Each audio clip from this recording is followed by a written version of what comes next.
இப்போ என்ன ஐபிடின்றது வந்து அந்த மருந்து போடுறதுல இப்போ ஏதாவது பிரச்சனை ஆகிடுச்சுனாக்கா அந்த நோய் பரவும்டா. கவுட்டுண்டு தண்ணி குடிக்கலனாக்கா கவுட்டுண்டு வந்து சாகும். தண்ணி கிட்ட தண்ணி அழுக்கு தனியாக. ஆமாம், அழுக்கு தனியாக குடிச்சிச்சுனாக்கா அது வந்து சாகும். அப்புறம் வந்து ஏதாவது சத்து குறைபாடா சின்ன பிள்ளைங்க நோஞ்ச பிள்ளைகளா இருக்கும்ல ஊனம். ஆமாம், அந்த மாதிரி கால் இழுத்துக்கிட்டு அந்த மாதிரி.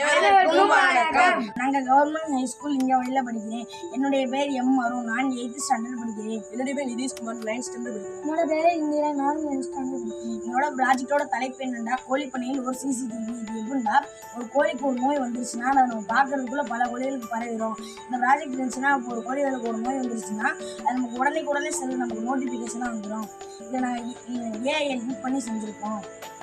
ஏன்னா பொறுத்திருக்கோமா சிசிடிவி சென்சார். சிசிடிவி அவங்க எந்த ஒரு நோய் வந்து கண்டுபிடிக்கும். சென்சார்னா வீர பக்கம் இந்த பிள்ளைங்க 24 மணி நேரத்துக்கு ஒரு தடவை நோட்டிஃபிகேஷன் வரும். இதே ஒரு கோழிக்கு ஒரு நோய்னா நமக்கு உடனே நோட்டிஃபிகேஷன் வரும். முதல் கூகுளில் வந்து லொக்கேஷன் ஷேர் பண்ணி நம்ம எந்த இடத்துக்கு போகிற மாதிரி தான் இருக்கும்.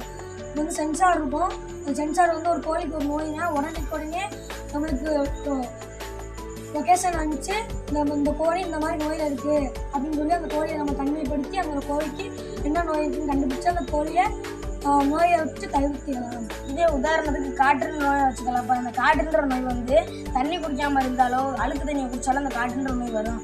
இதே தண்ணி குடிக்காத நோய்க்கு அந்த காற்றுன்ற நோய் வரும். தண்ணி குடித்த நோய்க்கு இந்த நோய் வந்து பரவிடும். இது வந்து தவிர்க்கணும்னா நாங்கள் செஞ்ச அந்த ப்ராஜெக்ட் ரொம்ப யூஸ்ஃபுல்லாக இருக்கும்.